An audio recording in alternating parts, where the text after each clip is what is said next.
Welcome to another episode of the Domino Dialogues, an extension of Somos Society. I'm your host, Edwin Desamour. Today we have two amazing players at the table, amazing guests, amazing human beings, and I'm excited to have this conversation at the table. Make sure you pull up and let's enjoy the game. Today we have Marángeli Mejía-Rabell. Un honor estar aquí con ustedes y ser parte de esta experiencia. Also, we have Gabe Castro. Thank you. Thank you for having me. Can you tell me a little bit, and not just me, but the audience, those who are watching, a little bit more about yourself, a little bit about your background, your journey, and what led you to this moment? Bueno, I'm a proud Philadelphian now that got here in 1988. So I was born and raised in Puerto Rico, en Bayamón, Puerto Rico. So muy orgullosa de eso. Llego a Filadelfia through an exchange program that the University of Puerto Rico had with Temple. Temple was one of two locations. It was Temple or University of Oswego. Does it still exist, that exchange program? No te sé decir, entiendo, por lo menos until the late 90s, it was part of it. And it was an intensive English language program. So I came in with 4 friends from Puerto Rico. The group was about 30 people.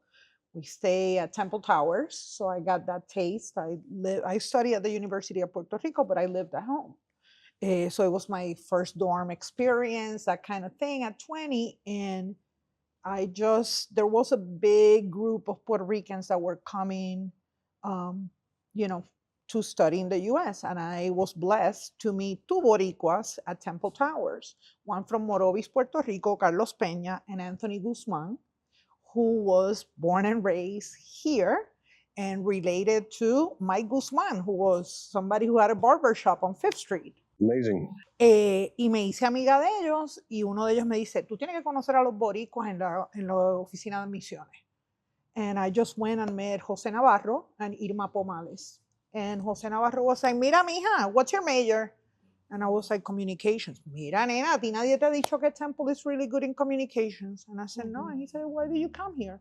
And I was like, the other option was Oswego. And people were talking in school in Puerto Rico about like playing with Ouija boards and chasing. And I was like, I want to go into an urban setting and see how bilingual. I knew how to read the language, but nada conversacional. No lo practicaba mucho. So I was like, let me just come in. And he was like, pídete un transcript. So talked to my sister, transcript was sent, I was admitted, my credits were, los iban a aceptar, me mandaron para financial aid, me hablaron de how to become go to the bursar, talk about residency, become a Pennsylvania resident. And I'm glad that cell phones they were the big ones. So at that point, I was enrolling like that. And I got to tell my mom that I was staying. Pocket full of quarters. Call and collect, mijo. Call and collect. Claro, pues está llamando a casa de los dorms. And my mom was, let's just say, not thrilled about the idea, especially when I told her how I was going to survive. She's like, nena, tú tienes 20 años. And I'm also a parent. At that point, I had a daughter right before I turned 14. So mi hija se está preparando para ir al primer grado. And my mom is like, you're crazy. What are you going to do? And I was like, no, they told me that I can apply for public assistance. My mom was like, what? ¿Tú te quieres ir para Filadelfia a vivir de welfare? And I was like, no, mira, yo voy a trabajar debajo de la mesa. And my mom was like, tú estás loca. Was this your first time in Philadelphia? Yes. And Temple me decía, don't go north, don't go west, don't go this. And I'm like, ¿y a dónde voy? Ellos te querían más que insulated on campus. So I went to Taller Puertorriqueño. This was an exchange program, so we closed the experience with the multicultural potluck. So it's like everybody's going to bring algo de su cultura. Y la muchacha que era la coordinadora del programa was like, vete para el Taller Puertorriqueño. And I was like, okay. Y fui al Taller Puertorriqueño and I met Johnny, who I know as my Yoda. And I was just, he was so loving. I don't have to tell you about Johnny. Yeah. You know how he embraces people. And at the time that I then decided to stay in Philly, one of the things that I committed to was keeping Tamara connected to the Boricua community. So I lived in West Philly at 41st and Baltimore. And every Saturday morning, I took that trolley and I took that train and I went to Taller and spent the day there. Maribel was Tamara's dance teacher. And we spent Saturdays at Taller. So that's part, and she also went to school. The other condition that my mother had was, si te vas a llevar a la nena, y si te vas a ir, ella tiene que ir a escuela católica. And I was like, yo, like, not enough, don't you wanna go? Right. Mira ver how you work it out. And Tamara studied at St. Peter's between first and third grade. Hizo el del primero al tercer grado. Y después de ahí entonces se fue para una escuela en South Philly para McCall. This sounds like a movie. Yeah. I'm sorry. It really just the does. journey is just powerful, and the bravery, right?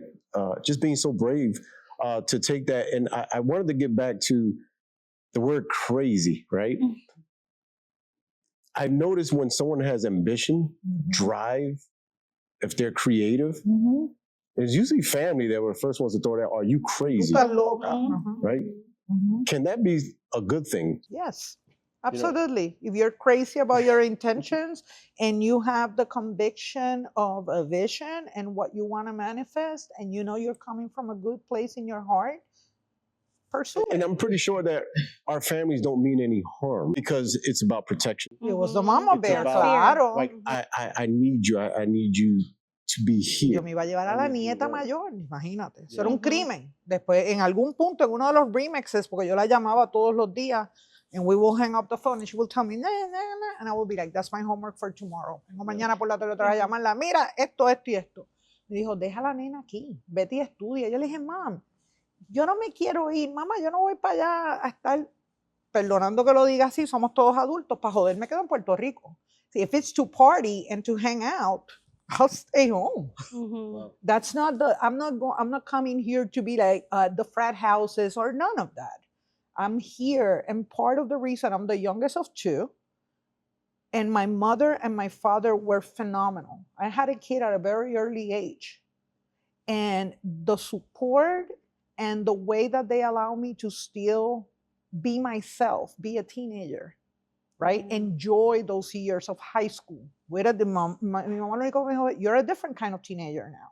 So you can go hang out and stuff, but first you're a parent, right? And understanding that was so really nurturing and supportive. Yo sabía que I didn't have to shrink to become a parent, or I didn't have to disappear to become a parent, and just be, que I could be responsible and boogie too. So, súper agradecida. Y para mí, moving was a way of showing love and respect. And at the same time, being the youngest, tú estás en la casa y tú, la voz tuya, mira, no hagas esto, no le digas eso. That my daughter had too many voices around. So I wanted to make sure that we had that opportunity to carve our own space together. Amazing, amazing. She's 44 now. 44. I'm 58, she's 44. Awesome, awesome. Like I said again, this is a movie. Yeah. And I feel that. I got plenty of questions, and before I move over to Gabe, I just want to say that meanwhile, while you were envisioning your dream and what you want to do and what you want to become, and this is how we transition into Gabe, because your mother was sitting there thinking of horror stories. Right. All of them, absolutamente. In her mind, horror was playing over, right? Absolutamente. So this is a perfect transition into Gabe Castro. Reading your bio, reading what you do, man, I was in it. I was like, you know what, we got to have this conversation. Tell us about what drew you into horror. A few things. It was definitely a community thing for my family. I was, for a very long time, the youngest cousin, and I have a very large family, and so definitely raised by the village. And I was honestly afraid of everything, like horror movies, like sounds, like, and I was very easily the one to be teased by my cousins, my uncles, my aunts, like would often tease me with horror things because my family loved horror, and each one of them had favorite horror movies. And at one point in my life, my uncle lived in my grandmother's basement. And so we used to go to Blockbuster and we'd pick out our movies. And so my family would pick out like a spooky movie, and I would pick out like Peter Pan 2. You know, I was like, I'm gonna get mine in. And I remember distinctly this one moment where we picked out our films, we put on mine first with the hopes that I would fall asleep. Did not happen. Everybody else fell asleep. And so then I was like, well, it's their turn. Like, it's their movie. So I took out my VHS and I put in, it was Stephen King's Rose Red, which was a TV movie. It was not based on a book. It was a screenplay. It's terrible. And it was 2 VHS tapes. That's how long it was. Wow. But I put it in and I watched it. I watched the whole thing, and to the point where I even took out that first tape, put in the second one to finish this story. And I was surrounded by sleeping relatives watching this all on my own. I was so scared. But there was specifically this one character who was religious. It's like a haunted house story. She's religious, and there's this moment where she's in a closet and the house is like coming to get her. She's holding her crucifix and she's like whispering prayers, and it goes over her. It like didn't like get her.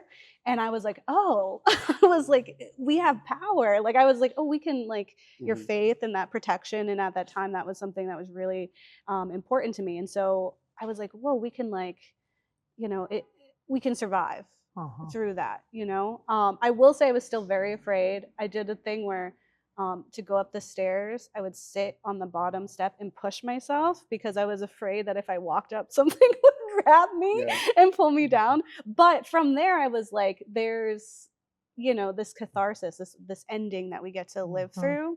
And from then, I don't know, I just kind of latched on to horror, and it became a very communal experience where either it was Blockbuster, eventually it was like Redbox, Netflix when we would get the DVDs in the mail, you know, that kind of evolution, or cable TV, whatever was on. And we would put on a horror movie, and as a family, all the relatives were all together.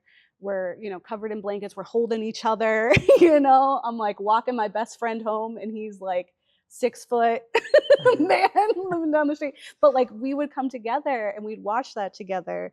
And it was just tied to a lot of those memories of like being together, being scared and still being protected, and seeing through to the end and being like, wow, this is actually like, it's fun, you know. It's kind of like a roller coaster. You know, I always thought that Latino, particularly Puerto Rican grandparents, got a kick out of scaring the kids. You know, I'm pretty sure everybody went through the light switch, cuckoo, and you're like, hey, everybody's panicking, hitting the walls and running all over the place. And, you know, you're crying, and grandparents are laughing, or sometimes even crying because they scared the kids.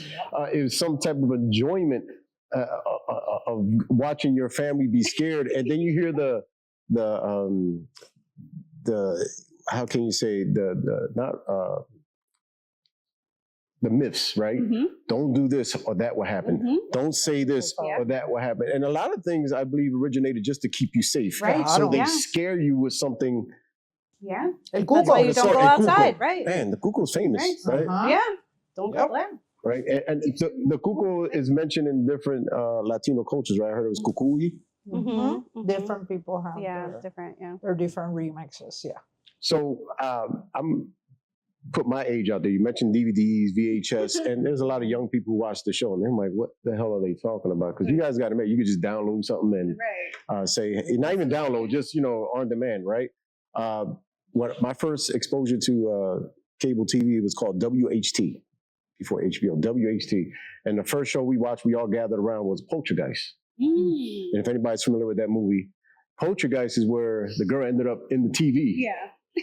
And let me tell you something, I did, and back in those days, there was no real cable. So when TV went off at a certain time, that static sound came on. So as a kid, and that thing went off and that thing is on, you quickly shut it off because you're not trying to get I'm not getting in there. Caught up from that. And I just want to say, when it comes to, everybody has their picks when it comes to horror. There's slash. If you want to break that down, there's slashers. And the ones I don't like is the spirits. And we just talked about this earlier. I'm going on, by the time this airs, I'm 54, right? I've never watched The Exorcist. I never watched the whole thing. Probably 10 minutes, 20 minutes, and I'm like, oh, hell no. But I could watch a Michael Myers film. I could watch Chainsaw Massacre. Some of that I could find some humor. But those movies like with Ouija boards and everything, I think because of the culture, you know, talking about spirits, or don't do this and don't watch that because this can happen to you. You know, there's so much in the culture, these traditions that come down saying this could happen to you, right? And some of that, no matter what, even though if you not believing in many things, but it still sticks with you and you don't know it's in back of your head because you talked about shutting off the light. Open up the You ever door. go down the hallway, you're shutting off the light, you're running, or you think something's behind you, feel it on your neck, or you're covering yourself. You ever thought someone's under the bed? Yeah, always. Still. That reminds me of when Blair Witch Project was released and Sixth Sense, and a former roommate was terrified about, and we went to watch Blair Witch. Like 10 minutes into Blair Witch, I'm like, who's dying first? Like, I'm over it. Very long, It's so cheesy. And I was like, por favor. And then he was terrified. And I was like, Sean, why are you scared? And I said, it doesn't scare me. It's Maggie going into the woods with other people. That's not going to happen. The Sixth Sense, I do believe that others are around us, right? So es un poquito más delicado. And he was the opposite. He didn't care about the Sixth Sense, but he was terrified by Blair Witch. What was the first movie you seen when you got to Philadelphia? At Temple, we used to go into the Student Activity Center. It was the summer when they released Do the Right Thing. Was that the first time you saw Puerto Rican representation in a movie? In an American movie, Hollywood? No, but it definitely felt different because at that point I had already been immersed, like coming into Philly, right? It takes a different touch. It's like now I'm here in the US and I'm seeing the interaction between the African American community and the Puerto Rican community in a different light. Like more they're navigating, they're coexisting, and their common struggles, right? And challenges that they're facing. Why is it that many films that we see, particularly from the past, not too much today, that you see other folks from other nationalities playing a Latino actor? Yo pienso que obviamente diversity and representation have, continue to be an issue. We still have people that are non-Latinos that are trying to play, and somebody will say, well, it's the artist, right? I can play that. And it's like, nah, man, nah. Because Al Pacino, he did a great job with Scarface and Carlito's Way, right? But he's not Cuban. And he's so Puerto Rican. But Carlito's Way was good. But it was good. It was good. It explored some of that. But when we talk about film, when we talk about horror, I always believe there's a comedy side to me because I don't think that would have played out with a Puerto Rican family. Yeah. When I see certain films, right, like Texas Chainsaw Massacre, there's no way in the world a group of Puerto Rican kids is going to end up knocking on that door. Or not knocking on the door. And then I could always We know about El Cuco. They don't. Right. And you can imagine the dialogue. You know what I mean? It's totally different. Have you ever thought about that or writing some type of script? Would it really be horror? Would it be horror and funny? When I write my scripts, I'm always in horror comedy because that's kind of how I handle emotion, is always comedy. Like I'm stressed, I'm freaking out, I'm sad. Comedy, I also think that horror and comedy are like sisters because they have the same kind of rising tension and release, right? With horror, it's a scream. With comedy, it's a laugh, right? And that's why I think Jordan Peele does such a great job of blending those because it feels very natural that in some of those situations you kind of like laugh, And I think something that when horror does it right, when they consider that character's background, it can really like elevate that film, right? And so I think sometimes it fails when we do kind of like a colorblind casting and you just plop like a Black woman into a final girl role. So say like if we took I Know What You Did Last Summer, right? And you have a car full of Black and brown kids who hit someone and then they're trying to cover it up. Like it becomes a different message than like a bunch of white kids of status needing to cover that up. Wow. And so I think like it does change it. And also like, you're not going into the house, you're not asking certain questions, you're not playing with certain things. And I think that would inform like different actions. And that's not to say that horror can still happen to them because they do. And we have some really great horror that's around specifically like Latina experiences and motivated in a way that like feels natural. I think part of it is like you were saying with folklore, those started as stories to keep us safe and to warn us about the world around us. And I think horror kind of does that as well. I'd say slashers is like it's a guilty pleasure because it's sometimes funny, but I do like every time someone's like, horror, it's just that. And I'm like, no. It's like, it's not just like white men slaughtering people, you know, like that, like that doesn't bring me joy. You know, that's too real, to be honest. Whereas we have like monsters, creature features. My husband says he likes horror movies where if the people go to the horror, they go to the spooky, he's okay with that because he wouldn't do that, right? Versus if the spooky comes to them and you don't have the choice, that's when it's like, no, no, thank you. So yeah, I think it totally changes the narrative if done correctly. How important is it to have representation on film, and what does that do for a younger person growing up? And I would love both to hear from both of you on that question. Bueno, in my upbringing, I fell in love with film because it provided a window to others' perspectives. But representation, I did get to see Carlitos, right, played by Pacino, great actor, so he did a good job. Scarface, but it wasn't Benny Blanco. I'm still, you know, a young, seeing Leguizamo, you know, be Benny Blanco in Carlitos Way, shoot Harrison Ford in Regarding Henry, you know, todo este tipo de cosas donde you still see the Latino being the one who's doing the killing or doing the stealing or doing the this. Pero estaba en Puerto Rico. So a ese punto yo estoy consumiendo el media donde identity and my own culture and my own identity is not questioned porque estoy entre puertorriqueños, right? So I'm the majority. When you come here, it takes a different, it's a different take, right? I believe that us being able to see ourselves in others, you know, we began the conversation and I told you a little bit about when I got here. Part of what made that easy for me was seeing myself also in Jose and Irma when I went into the admissions office. I was in a new city, but I wasn't intimidated because I was met by my own people, right? And they were looking at me like, this is possible, right? My mother wanted my daughter in a Catholic school, and I had a family that had people in that school, right? And then I meet Johnny, and all of that makes it more, el miedo se va, tú no estás sola, right? So that to me then connects me to my, and I think grounds, I know it grounds my practice, everything that I do. The bulk of my work is as an organizer, right?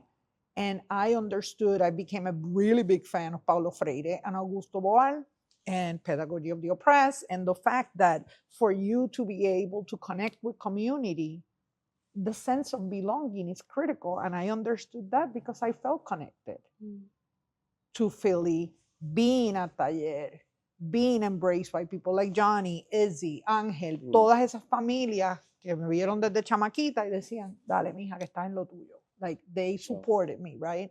So understanding that and combining that with that passion for film, I was an ESL teacher, a case manager, and I was like, how about if we watch this film? And, you know, facilitate conversation. So la idea viene de dos espacios, del ver que las historias nos pueden conectar, pero también, to Gabe's point, que cuando tú ves esas historias en familia es una experiencia diferente. So some of it became just like the instinto. Me decía, esto va a ser más cómodo. Y darle el espacio a las diferentes personas con las que trabajaba para eso. And that has translated, right? Then move forward, all the nonprofit work, I always infuse or integrate it in the manner possible, arts and culture.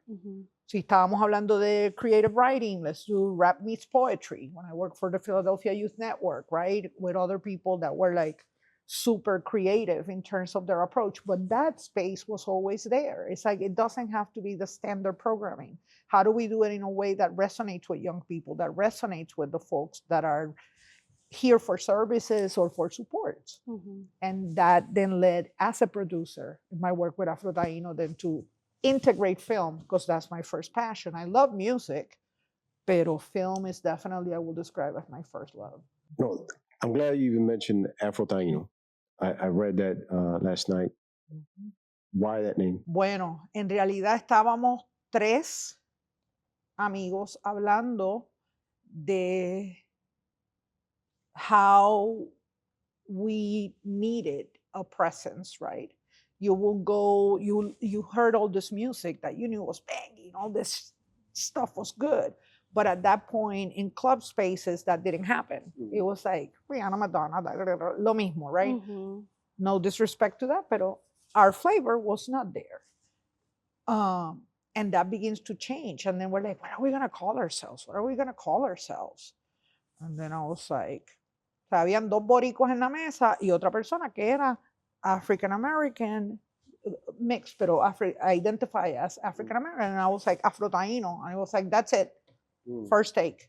And we were like, okay. And for a long time, we were Afro-Taino Productions. And when we turned 20, we dropped the production. Well, I'm gonna stop right there. We always have what we call a copy cool moment, and what I want to call a copy cool moment was that bonus, right? And you said something that stood out. And while you were speaking, you said our flavor was not there. That's a copy cool moment for me right there, because when you talked about our flavor and breaking that down, like what is our flavor? And you broke that down, so I just wanted to make that a copy cool moment. Dale. And take advantage of my Dale. my piece on there. So you mentioned in your journey, like being a teacher and different jobs.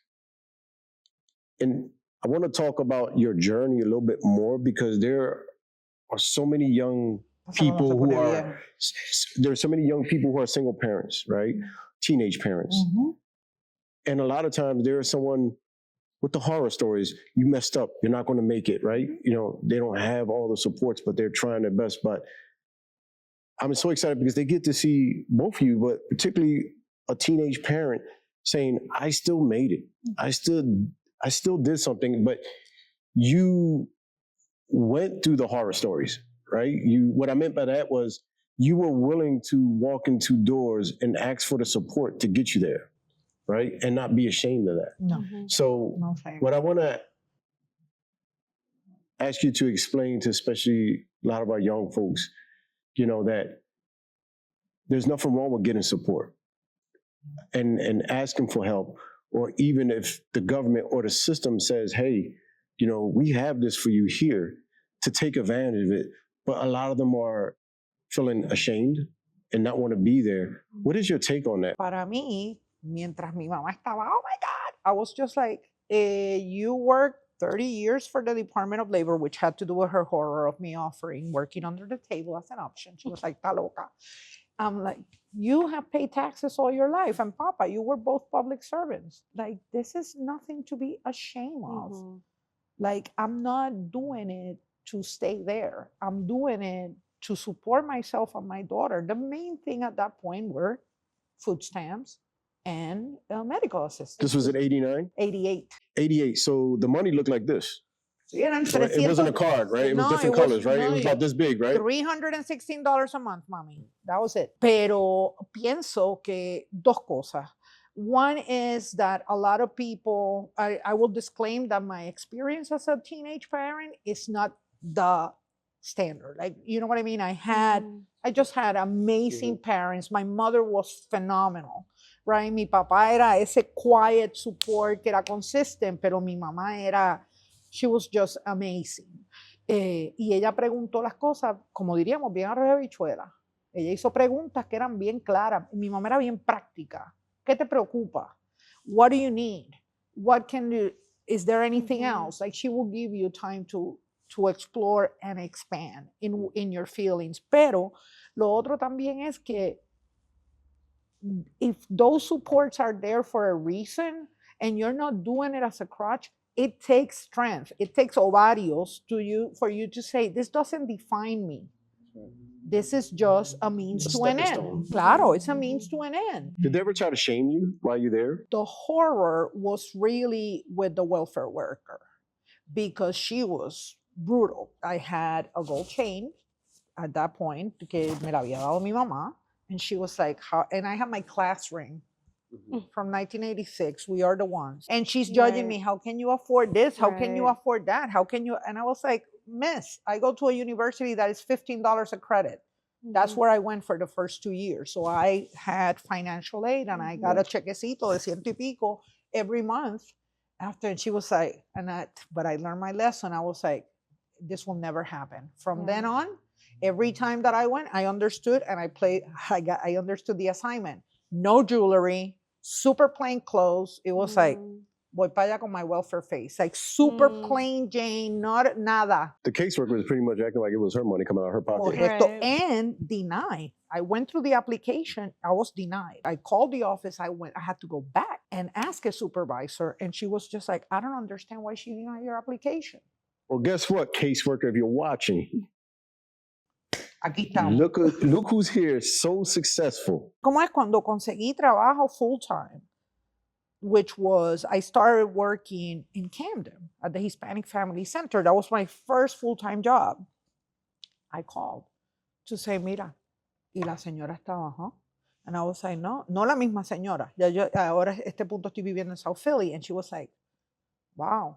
I was like, no, I'm just calling you to let you know that you can close my case. I got a full-time job, got benefits. I appreciate you. And she was just like, ¿de verdad que no te va a quedar aquí un ratito por si el trabajo no te funciona? And I was like, no, I'm good. You do believe in paying into the system that supports people to get where they have to get. And I believe that these services, claro, are critical. Yeah, because, the reason I'm saying that is because I don't even want to talk about the so-called elites or people who are doing well. Sometimes some of our own folks, let's go there. Some of our own folks that make it, forget where they came from, forget that their parents use this as a stepping stone to get them where they have to get, and now they judge others. The classism is real. Yeah. La gente que para el pinky y piensa que tú eres, I mean, de verdad. And everyone's a paycheck from falling back. Right. Anything can happen that could set you back, and you're going to need help sooner or later. So if you don't want to pay into a system that can protect you, if you lose your job, something can happen. Can happen where you need those benefits. Well, that's the reason there's that infrastructure to provide support. And if you're paying taxes and you're contributing to the system, there shouldn't be a shame. Right. And when it comes to young parents, the other thing that I will say is that you're learning as you go. Yeah. It doesn't matter how old you are when you have a kid. You're always learning. You're always learning, period. My daughter is 44, I'm 58. I'm still learning. And the one thing that I'm very clear is I don't know jack. I'm always learning every day. Many folks know my history and me going away as a young person. I was 16 and spent 8.5 years in prison, but I ended up getting my barber license in prison. So when I came home, I'm just trying to be a productive citizen. And someone told me and I couldn't afford my clippers. I wanted to work at a barbershop, but someone told me about a program through the welfare system where they provide me with everything. And I remember someone just judging me for that. Like, well, how can I work for it if I can't get the job? And it did help. And it allowed me to be a barber, to be a productive citizen, and then it forced me back on the streets. Right. And still, and I'm gonna go and connect because I actually met Abigail's mom in the early 90s at community college. I started working at community college, and at that point is that I become aware that people that are receiving welfare benefits can get school tokens for their kids, can get a transpress. I pay that out of pocket. I never used that. So I never knew that. Even within the system, even though I had a case manager that was bien chévere, they were still very old school with their ways, and not all of them were down to like connect you and plug you into all the things that were available. The system could be a horror movie. Right? It's scary to get into, right? We talk about film, but we talk about life and the journey. What is your favorite horror movie right now? And are you working on something now that we can know about? Yeah, so I'm always working on things. And favorite horror movie is hard to answer because there's just so many flavors of them. And so I'm always like, what's my favorite this type of, horror movie? I definitely obviously love pretty much everything Jordan Peele has done. Sinners was amazing. I love and Sinners. I That's can good. Yeah. rewatch that over and over and again. I also love It Follows. I think that's a really horror, like great horror movie, but it's also has a lot to say. And it does well with like filming techniques. It just like plays on like suspense in a really interesting way. Something that I wanted to just to pop over to though, because when we were talking about community specifically, because I work for PhillyCam, the community Yes. access TV and radio station. Yes. And you know, just talking about like community programs to support people, right? We have social programs that help just for you to live, which obviously should exist. Correct. And like I'm like, please take all the money you can from me to support my community, right? Same. And then we also have community programs like PhillyCam, where literally anyone in Philadelphia can come learn how to create content and then make that content, right? So we wouldn't get something like One of the Dead with that complexity if we didn't have Latinos behind the camera, in front of the camera, in the editing room, right? Like, because we can't get that depth if you only have one Latin person on camera, right? They're going to be that stereotype, or they're like, it's just going to happen. But you put two in there, now we can have like an enemy, and we can also have the hero, and we can have some depth, right? And so getting cameras and knowledge and equipment into our people's hands is the only way that we're going to be able to make those stories. And that's like, for me, you know, coming back to that conversation of how we got into this realm and how I got into creating content. I come from a really small town in Florida, and I came up here for Temple. I went to Temple. I've never been to Philadelphia when I came up. I did my first year at Jacksonville University, and my partner at the time was obsessed with Drexel. And so they were like, I'm going to go to Drexel. And I was like, all right, I'll go to Temple. It has a great communications program. I had never visited. I packed up a van. My aunt drove me up here. I was moved into North Philly. My town is the horse capital of the world. Okay, so for context, it's just pastures. But yeah, I came from such a small town, and my first day at Temple, when we let out and I was walking to my class, I walked past the clock tower, the bell tower, and I stopped in the middle because I was seeing all of these people, and I was like, I don't think I have ever seen this many people in one place in my entire life. Like, I was like stuck, and I was just like in awe. And then on top of that, there was like, you know, it was around the time of actually Trayvon Martin, which that's my home, Florida. And so that was an extra layer, and they were doing protests. And so it was my first time really seeing like a vocal community and seeing these people standing up and talking about things that like I had just taken for granted when I was home. You know, like you just move a certain way for protection. Yep. And so coming here, seeing that was like one of those first times where I was like, wait, like we can say things, we can fight back, we can find community. And then when I actually started at PhillyCam as an intern, we within a few years started our PhillyCam Latino program, where we had a Atrévete, our news program, bilingual. And I remember being in the production room where they were thinking through some of those first stories, and it was just full of like the whole diaspora. It was just like of all, and I was like, I've never been in like a room with media makers from all of these places. Like we had people from Argentina, from Mexico, Puerto Rico, because we had Vanessa Marie Graber was in there, and I felt like they took me in. They were so like eager to bring me into that conversation, and I was like, I haven't really had that like community before. How important is to find your community? Just your existence in that room was enough for them to be like, come on in, like your family. I'm sorry, we got another copy cool moment. I'm sorry, we have another copy because you said just your existence. Thank you for even saying that. That is a copy cool moment. I'm sorry, I'm gonna let you finish, but I love those little catchphrases, and that is so powerful for anyone to hear that. You know, like just your existence matters because people want to feel like they're seen. I can't remember who I heard it from, but there was this quote, this discussion, I want to say it's Junot Diaz, where it was about when we're not seeing ourselves reflected on screen, that it can make us feel like a vampire. Like we feel like a monster, right? Because vampires don't have a reflection and they're monsters, right? So if we're watching a screen and we don't see ourselves being reflected, then you start asking that question of like, what is monstrous about me that I'm not on that screen? Star Trek. Or when I'm on the screen, it's wrong, right? Like so many, like, you know, grasping at straws as a young person trying to find something that represented me. Like we had like, Teresa, I think, was the Barbie that was like a brown, ambiguous brown.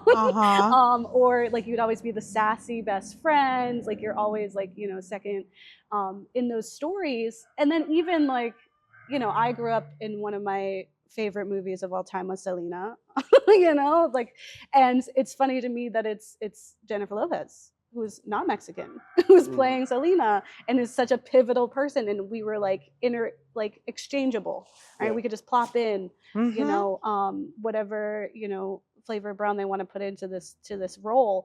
And I do think it really did impact how I was seeing myself. Like for a very long time, like I grew up in a very white town.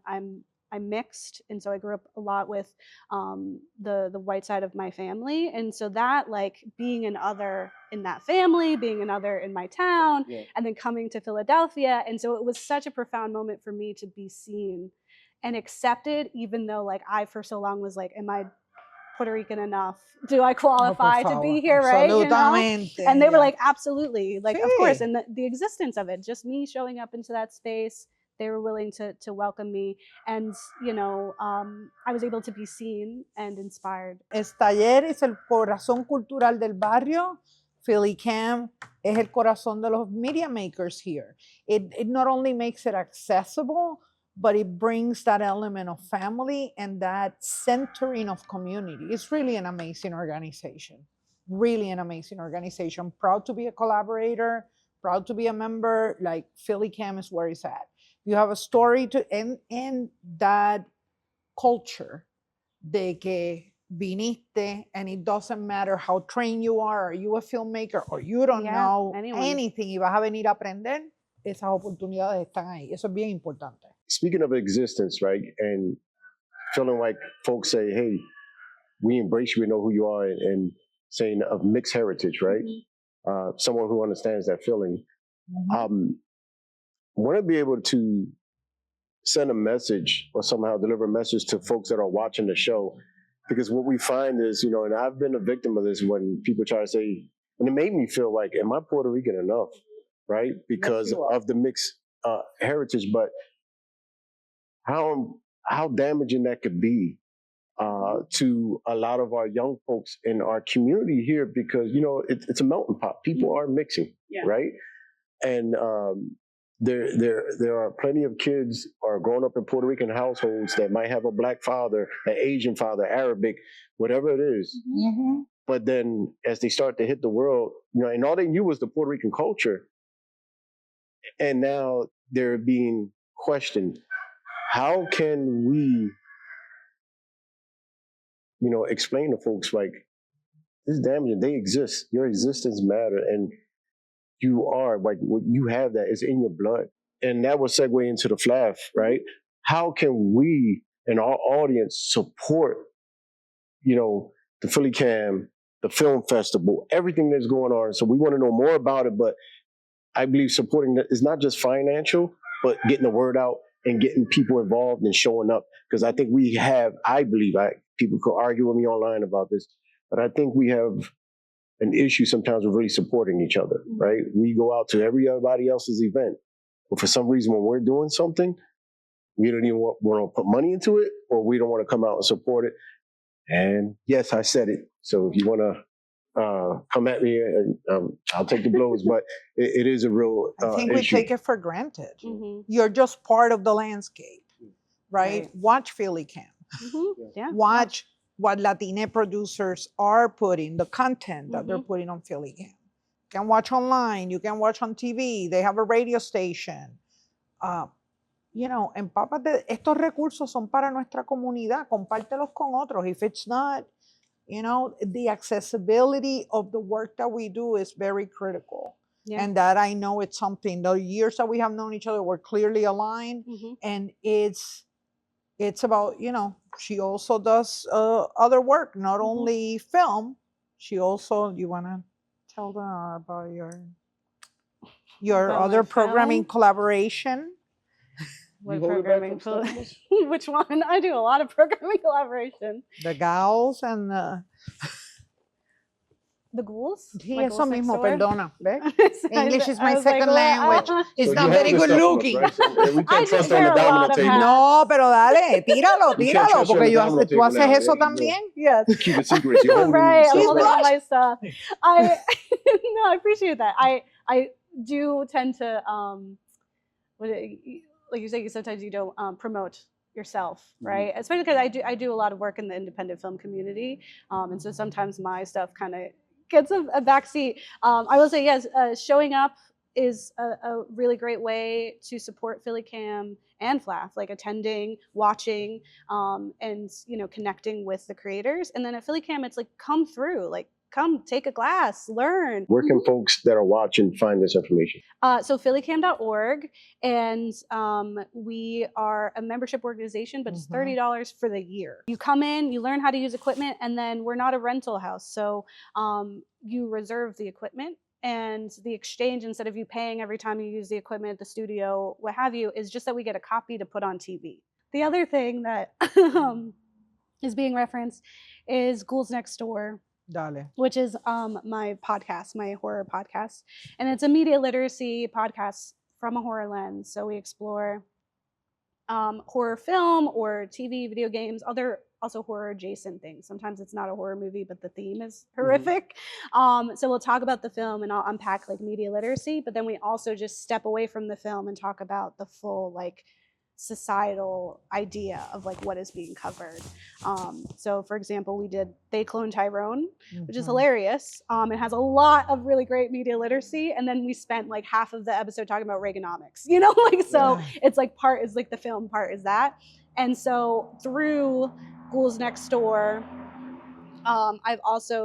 we create short films. And so my latest short film, The Soup, which is a portrayal of grief, and it's a horror comedy, is going to be screening at PHLAFF. It's going to be really fun. And we're in community with some really amazing filmmakers, because especially like horror and genre, like sci-fi, fantasy, those genre works sometimes get overlooked, right? We get a lot of priority to documentaries and drama and some of those, more easily marketable programs. And sometimes we don't see the power that some of these genre pieces can do, where they're making information a lot more easily digestible, accessible, like they can take heavy topics and bring us into a place where it's like fun to explore. And we have such a rich like community of creators in Philadelphia. Talking about like Afro-Taino, like we have folks who are Afro-Latine who create, content and bring that lens to their work. And so definitely check out specifically those pieces. And that's something that I love about PHLAFF, is how open it is and how much work that you've put into like supporting creators and making sure that everyone's being seen. If you are someone who complains about not enough representation, well, you got to show up you're going to catch folks' attention. So, we have this audience and we need to make sure they're represented, because the only way you can really make that happen is by coming up and showing out and showing your face. So folks can understand why we need to be represented. So I want to challenge people to come on out. I will offer that part of our work is really centered. It's definitely our festival is centered on community building, and how we get there, or at least how we're working to get there, is really to integrating with community. So the festival began, and shout out to el papá y la mamá de PHLAFF, who were David Acosta and Via Viera, and a group of folks that organized the festival. The festival emerged in 2012. I was a collaborator through Afro-Taino as of 2014. Then I became the director. Y parte de lo que estamos haciendo, so we went from 3 days, 4 days, 7, 8 days. We're one of the first ones, and I'm very proud of that, in 2020. We're the first one that went virtual, Mhm. fully virtual. And because we were 81 days before our first day when the lockdown began. And we were like, sigan, vamos a seguir trabajando. We still gonna do it. We're still going to Mhm, do mhm. it. And by late April, we're going to make a call. Because I don't know if you recall, everybody was like, lo que va a pasar en marzo, ahora va a pasar en junio. And I'm like, let's stay park. Our dates are set. Easy does it. Mhm. By late April, we're going to have to make a call. And we ended up buying a license of Vimeo Live. And you know why? Okay. Porque queríamos hacer lo más que pudiéramos para traer el calorcito de nuestra gente. So Vimeo Live was the only platform that will let you have a live chat.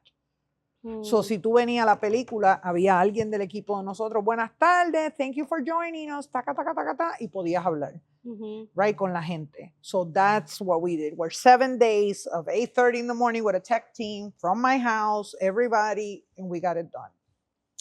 What we're doing now to kind of like tell you as concisely as I can, we have moved to a place where we meet the community where the community is. So we like to activate other spaces.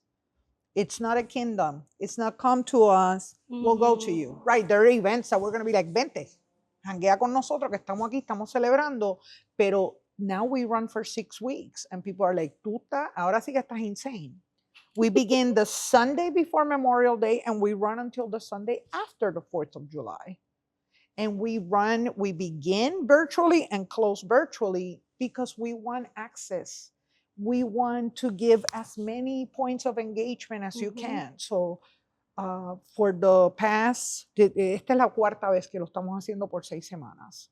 Y este año hicimos algo diferente. ¿Por qué?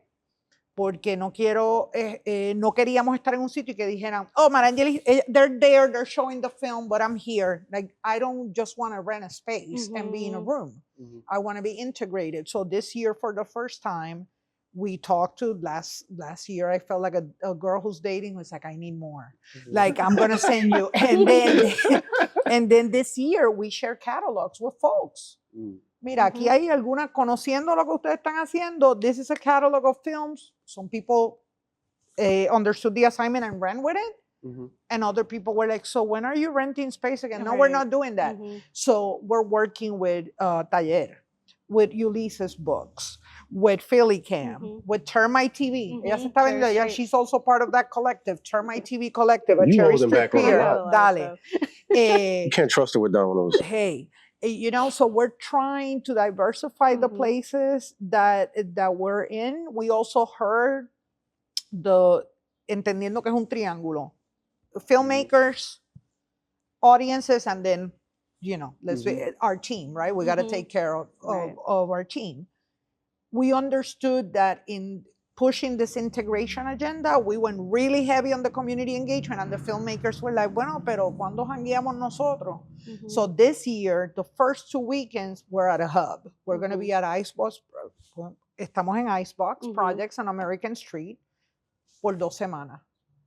Thursday, Friday, and Saturday. And the last thing that I will say about the festival is that there are 2 parts of our programming that have been critical to us. One is continuing virtual programming. We're one of the very few that still offer. We are hybrid. So there are virtual offerings durante las 6 semanas, and we also do programming with Philly Cam. So there are offerings, and this year we have a very unique offering that we're super excited que se llama Griot.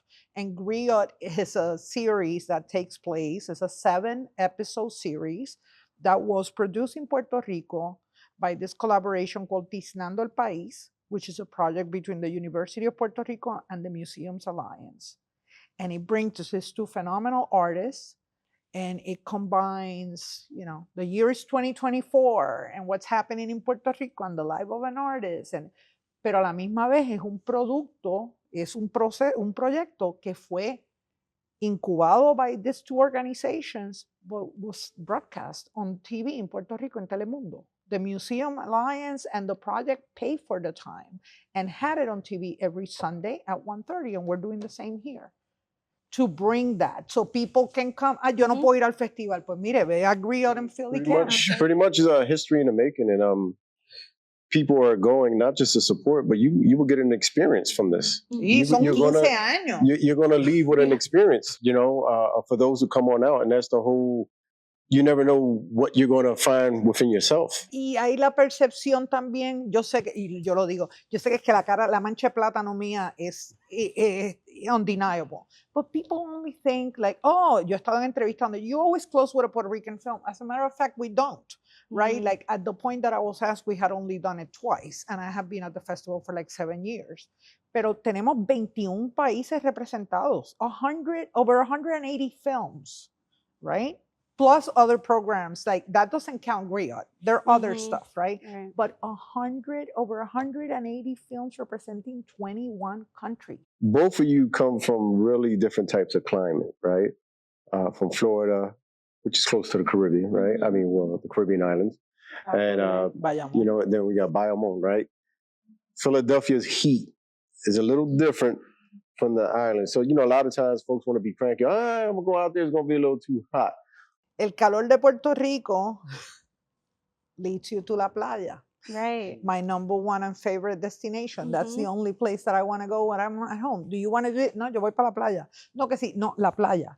La playa. There's a serenity, and I just love the ocean. I just absolutely love being in la playa. Those are my domingos en Puerto Rico. No me hables de más nada, yo voy para la playa. So there's that outlet, that way to refresh and replenish, right? And a reason to visit Puerto Rico. In Philadelphia. So we don't have a beach to go to, right? But we have the pompa, right? The fire hydrant. Get a pair of grips, and sometimes someone has that illegal key. Yeah. That we always got to hook up from the fire department somewhere back in the day. And they would turn that thing on, and usually the city would try to control it by putting a sprinkler on it.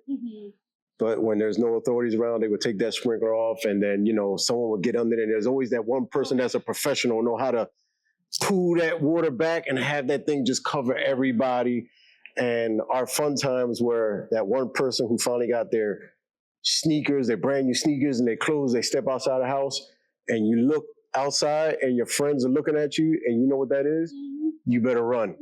And you're running for blocks, and they're chasing you down. And once they grab you, there's nothing you can do about it. It doesn't matter what's in your pockets. Right.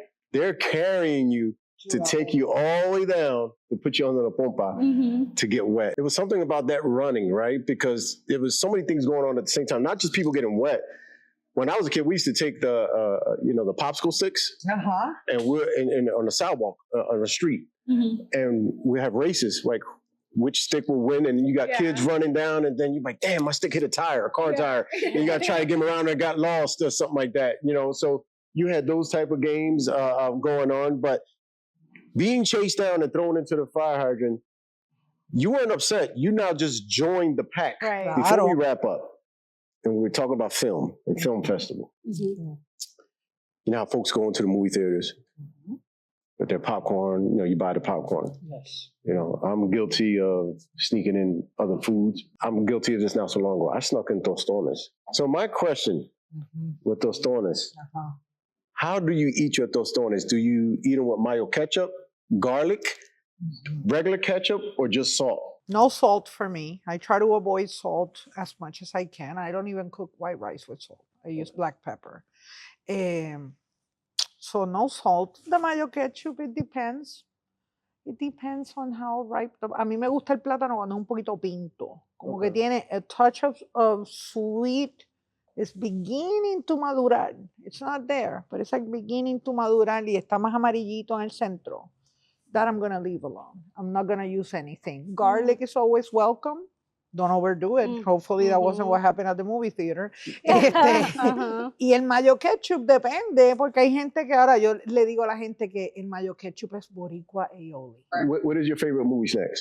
I definitely snuck in like McDonald's. That's not super crazy, but Yo pienso lots, like definitely a very targeted and efficient run, be it at a Wawa, be it at a 5 and Below, be it at a Target, CVS, whatever. I'm not paying what you're. We became experts in stuffing food and stuff. Right.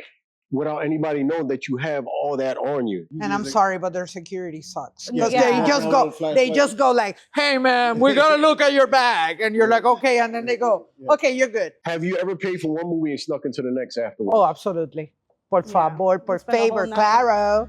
There used to be a movie theater off of 6, I think it's near Germantown. Sí, el called Teatro the Puerto Puerto Rico. Rico. Yep. And then there was the Century. They had a movie theater on, and I remember it used to be cost like $1 to get in.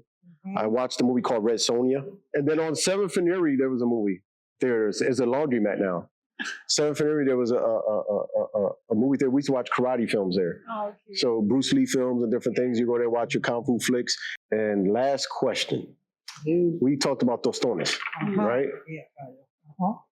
The closest of any other ethnic group or nationality that came close to making tostones are the Chinese stores. Por favor. And fried to perfection. In the Chinese stores, you go in there and like, let me get my tostones and, let me get $1 worth. And they put it in the bag and you're sitting right out there. And sometimes you will go high because you didn't want to share because everybody was like, let me get one, and they were so big and crisp. They were pretty close to home. They got it down. Yeah, they got it down. They got it down. So, well, this is another episode of the Domino Dialogues. I'm pretty sure you enjoyed. The end of this conversation should be the beginning of your conversation at home with your family. Keep the conversations going with your family, your young ones. We discuss so much from film, culture, horror, food, but it's your time to talk about how you were raised and explain that to your younger generation. Let's just keep the dialogue and let's keep the stories going.